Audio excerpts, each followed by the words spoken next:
Welcome, my friends, to Inside the Minds of Authors.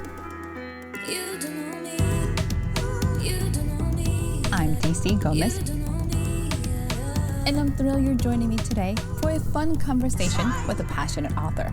We're kicking off the program, like it's our tradition, with a short reading from the feature book.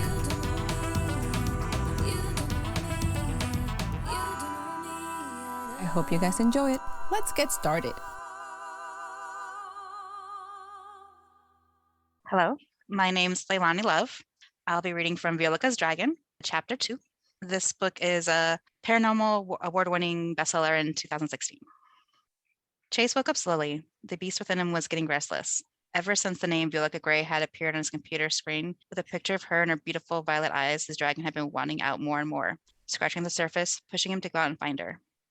Whether she knew it or not, she and her sisters were important in the fight that was going to come. Grabbing a pair of jeans, he slipped them on and ran his fingers through his spiky blonde hair before heading downstairs to make a cup of coffee. The back door squeaked open, and Cassandra walked in.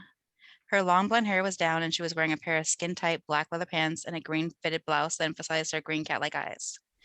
The look she gave him made him smirk. Coffee? Her only reply was an unladylike snort. His lips curved in a half smile as he grabbed 2 cups. Cassandra Knight had the ability to blend into her environment so well she couldn't be detected. She had been spending her nights trying to get information on where Dimitri's men were up to. Handing her cup of coffee, Chase sat on the chair, stretching out his long legs. What are you able to find out? As he took a sip, Cassandra brought the coffee cup to her lips and inhaled deeply, giving a contented sigh before taking her first sip. Dimitri's sending someone. He needs to verify that this Violica girl and her sisters are the descendants of the original Earth Witch. We don't have much time. Raising an eyebrow at that, he took another sip of his coffee. What do they know about her? She shrugged. Not a whole lot. They know about what we know. Their parents died a few years ago. They have no relatives. The little sister Violica chose to keep them all together and take care of them. Chase thought about that for a moment.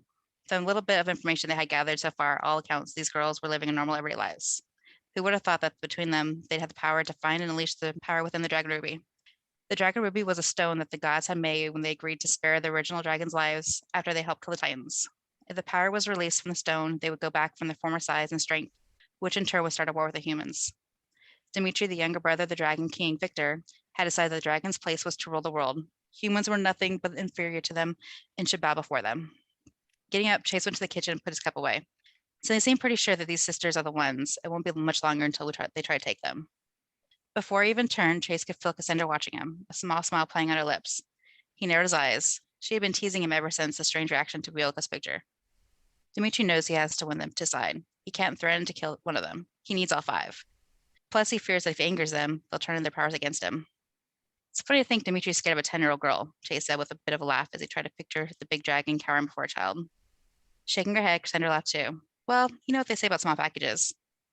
Raising an eyebrow, Chase said, small packages, huh? I don't think your current lover would appreciate that statement. Rolling her eyes, Cassandra checked her email on her phone. I think it's time for one of us to go join Scott and Eric. These girls seem innocent so far and alone. They're going to need our help when Dimitri's men show up. Chase nodded. I'll go. You're needed here. I can sneak in one of Dimitri's as easily as you can. The look Cassandra shot him let him know she didn't believe him.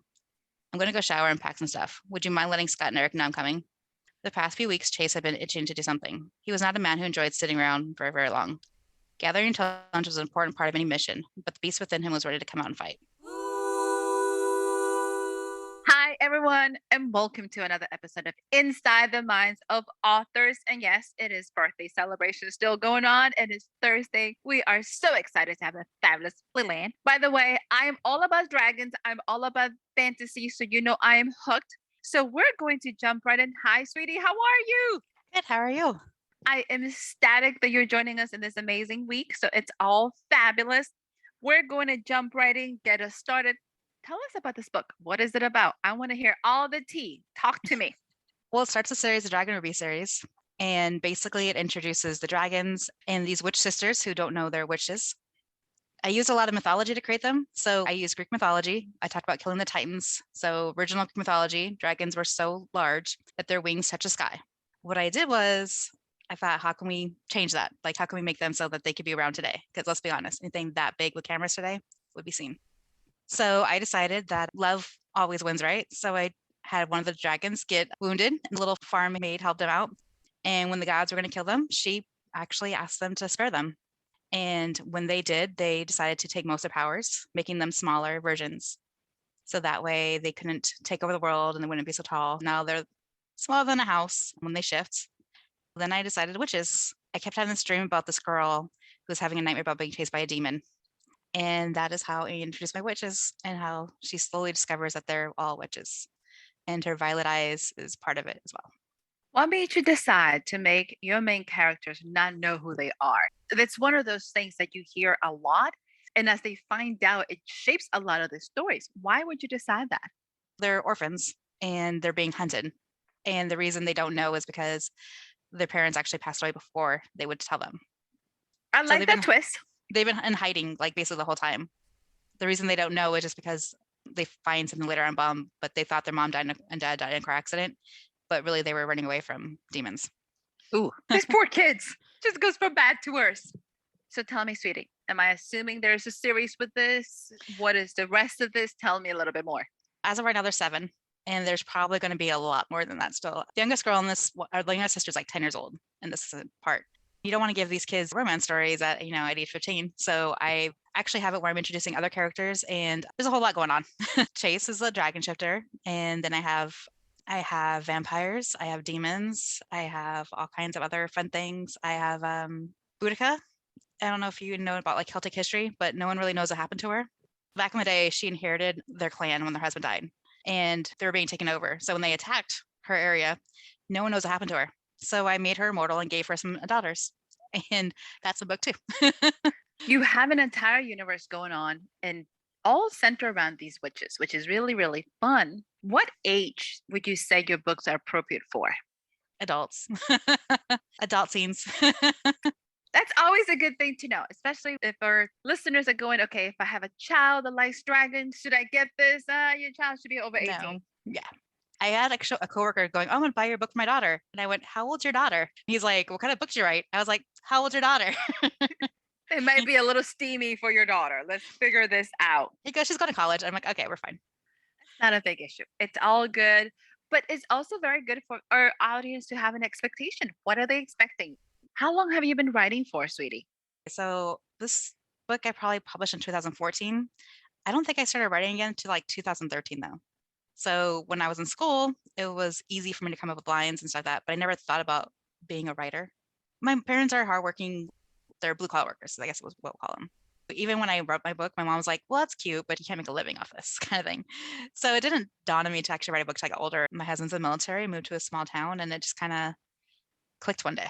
So I started writing. And then my friends who knew me when I was younger all go, oh, well, that makes sense, because every time we had a creative writing assignment and none of us can come up with an idea, you would sit down with all of us and give us ideas to how to write the little creative writing assignment we had. So everybody has seen this for a long time besides you, is what you're telling me. Yeah, pretty much. It's all coming together. That is beautiful. You have been telling stories for a while. If you've been publishing since 13, 14, you're coming up to a decade. Like, that's a long time to be doing this. Yeah, I definitely will admit I slowed down a little bit just because the last couple of years we moved like 4 times in like 6 years. I slowed down, but I do have a total of like 10 books. 7 are in one series, and then I did a King Arthur retelling trilogy where I did my own little version and twist on King Arthur and play with it, which actually set up for a spin-off, which everyone gets mad at me for the certain part of it, but I'm like, well, that's because it's going to go to a different book. What is your favorite part of writing? Besides like getting to look at like handsome pictures of people and being like, oh, this is pretty cover. Part of that, a little more maybe, yes. Let's see. I enjoy creating the whole world. You're right. Like we create this world and we think it's going to go one way. And then the fact that I can be like, oh, I wrote this line and I didn't know this character existed. And now I have 3 more books where other people that came from this one line that I didn't know was going to happen. In your years of writing, what are some of the things that you have learned that you have said, wow, that really impacted me? Learning that there's no one way, because I'm not really doing it wrong. I'm just doing it my own way. Because there's so many people that tell you, oh, this is how you have to do something. And let's be honest, like, that's not how you have to do something. And we all have thousands ways to write a book and do things. And that's just pretty much how life is. I keep telling my son, I'm like, there's 100 ways for you to go to point A to point B, but you don't go anywhere if you don't start. That's a beautiful advice. It is getting started, and everybody's going to find a different way together and what works for them. So it's a great way to think about it. I'm glad that you said it because you can create anything from that perspective. Right. The one thing I did tell him, because he was like, I'm gonna drop out of high school. And I'm like, you can get anywhere from like point A to point B in a million ways, but it all starts with you graduating. Such a mom thing. It's like, let's add that in there. You have to graduate first. From the parents' perspective, it's like, you can do anything, but we're going to do this first. Yeah. And then Once you can go do graduate, anything. yeah. I was like, once you graduate, you don't have to go to college. You don't have to like have a master's or a degree necessarily, but like experience does count. But yeah, you have to get started. Where do you get your ideas? Like, where do you find yourself going, that's a good one. Let me write this down. If I'm stuck on something, I'll read it and then take a shower, do something that empties my mind. And that's when I find out if I'm actually thinking about what I think I'm thinking about or if I'm thinking about something else. Also, right before you fall asleep and you're like really in that good spot where you're about to fall asleep, that's when a bunch of ideas pop in my head too. You have a notebook by your bed so you can capture some of them because mine just go away. I was like, that was a great idea. I can't remember that. No, because the reality is I write like I should be a doctor. Like if your handwriting determined who you should be, my writing would be doctor. And I can't even read it the next morning. I'd be like, I'd scribble something down and it would be so bad. So luckily I remember enough of it that I can like play off of it and change it. Tell me, sweetie, when you're trying to relax, what kind of books do you pick to relax? I read anything in front of me, to be honest, and it depends on my mood. I will say that there was a time period where I was younger where I wanted to read romance like crazy, but my mom was like, "You're too young for that." This is back in the day where like Fabio was a cover and everything's like Rip Bodice, you know. So my mom's like, "You're too young for that." So my friend had all these romance books with like flowers on the covers. So that was how I got away with reading romance because I, for some reason, got this huge romance kick. And they ended up being worse than the ones that had like the bare chested. I told my mom years later that I did that. I like confessed like, years later. I was like, just so you know. Just a confessions. In case I go down in flames, let me tell you, Mom, what happened. I was like, just so you know, the ones with the flowers had so much more deeper scenes than the ones you were worried about me reading. All those like covers that you think are all innocent, they're not. I go through romance kicks and then I'll read Dean Koontz for a while because totally off from romance, sci-fi weird. And in the end, though, I always end up coming back to like romance and any particular genre in romance. I'll do historical, then I'll do some paranormal, and I'll do a little bit of contemporary, not a whole lot. At least you know your flavor is still within that whole. Is it romance with a love story and a happy ending, or can it have not so happy endings? Because now that's the thing. I was like, I would not have a happy ending. No, I don't even like watching shows. Like there's shows that are really good, but I don't like when guys cheat. And I don't like not having the happy ending. There's some shows that are really good. I'm like, but then like the guy starts cheating and I'm like, well, that just takes me out of it. So we're definitely going to find you reading happily ever after. Okay. No, yeah. There's no cheating on the wife. Recently, I'm finding myself having to ask, it's like, does your stories have happily ever after? And they look at me like, well, it's like, because now is not as common as I thought, or even clean romance is not as common as I thought. I was like, I'm learning this every day. I'm finding like the bully thing I'm a little confused by. I could say like a little bit of a jerk, like when they're growing up, but not a complete utter bully. Like that's kind of more of like thing too. I keep saying bully romances, and I'm like, why would you want someone who's mean? It's a really good question. I'm always about researching different genres because I'm fascinated by them. I think what makes them special, what makes them kick, and what makes writers and readers connect is so amazing. Alien romance is the thing that I'm learning about. It's like, that is amazing. Like, that's a thing. There's a horror erotica section in Powell's bookstore, and that one kind of makes me wonder a little bit too. That is actually very interesting and kind of scary all at once. So I'm like, huh. I haven't picked any books up, but I see that section and I'm always like kind of curious, but then I'm like, I don't know if I want to be that particular mix. Isn't that what I'm looking for usually? If you ever venture, send me a note and be like, DC, I figure it out. If you can give a brand new author an advice, what would you tell them? Celebrate the small things. Like just finishing a book is huge. All your friends are going to tell you that they have this great book idea, but none of them are going to write it down. You did something amazing and truly incredible. Like, yeah, there are a lot of books out there, but there are a lot of people who are like, oh, I have this great story idea. None of them write it down. So you are just amazing for taking that minute. And then also when you push publish, there's this little bit of fear because, oh my God, there are people in the world that are just going to be people. Don't worry about it. You did something amazing and celebrate that as a win. I love the idea of celebrating the small things and knowing that you have done this. I think somebody said out of every single person that says they're going to write a book, 90% of them don't. And I was like, that's a lot of people. It's amazing how people like have told me that they have this great idea My brother called me drunk one time with this. I'm pretty sure he was recanting some kind of movie that he was watching, but that was a book he wanted me to write. And I'm like, what are you watching? That movie sounds really interesting. I want to know I about was like, this. what are you doing? And I'm pretty sure he was watching a movie and just recanting the story afterwards because he was a little drunk. It was the funniest thing. That is a great advice to everybody. Celebrate it. Celebrate the small things. Those are amazing. We'll forget all the time, like, oh yeah, I won an award for this, or oh, I made the bestseller list. Oh, I did this, and I forget it, and then every once in a while it'll pop up, and I'm like, oh yeah, I did this great thing, and I need to quit like criticizing myself for being tired, for being a grown up. For adulting. Let's Yeah. be nice to us. What are you working on now, sweetie? I'm kind of having like 3 different books that I'm trying to write at the same time. So, but I'm trying to concentrate on this one new series. It's more urban fantasy than paranormal, I guess. There's 5 people that started, and they're basically being experimented on to make super soldiers. Ooh. They're trying to change DNA using different techniques, combining with animals. And so far, the results have either ended in death, a fire ability, or electric ability. It starts with them basically being captured in their little cages while the youngest girl has her last experiment, and they're basically like either she dies or she lives from this and it's going to be with them. I like this. This is kind of dark and twisted all at once, especially for a girl who likes happy endings. I was like, I hope this ends happily because this just started out all sorts of like dramatic. Yeah. So this little prelude with them all, they're like basically glass cages, and the guards that come in to feed them taking bets and making jokes about whether or not she'll live or die, or whether or not one of them get to break her in when they train her to be a female assassin, and how they train female assassins. I like. So you got stuff coming, you got things planned. Where can our listeners find you? I'm on all retailers, all major ones. I have one book out on Dream, and I'm starting to get on Radish. I'm trying to figure those out still. To talk to me. Facebook is probably the easiest. I'm still rebuilding my site.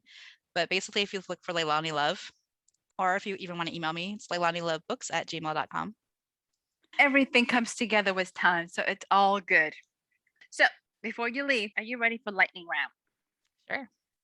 Easy peasy. Don't think too hard on this. Let's see. Thin crust or stuffed pizza? Thin crust. Nice. Drama or action films? Usually action. Sometimes drama. I can see drama winning every once in a while. I can see this part. Home cooked meals or takeout? If I don't have to cook, home cooked. I like how you think. Winter or summer? Summer. So here we go. A little different. Let's see how you do. If you could be any Disney villain, who will you pick? Disney villain. Part of me likes Ursula, just because I remember most of her songs. When she's That's actually a and good that reason. that little like hip thing she does when she's like, isn't it? Come on. All that sass. She does have tons and tons of sass. I will have to give you that one. I like the new Cruella, like the one with Emma Stone. I like her. It gives her a new dimension to why madness comes into play. Sweetie, do you have any closing remarks for us? Anything you want to tell us? Not that I can think of, other than I guess if you're writing, get your butt in the chair and let's do this. We got it. No, I love it. Start writing, my friends. If you're interested in it, make it happen. Sweetie, thank you so much for joining me. It has been an absolute pleasure. To our listeners, I hope you guys had as much fun as we did. Go ahead and give this podcast a like, give us a review, share with your friends. Tomorrow is our last day of our birthday celebration, so you don't want to miss that one. And thank you, everyone, for making these 2 years absolutely amazing. I will see you guys tomorrow.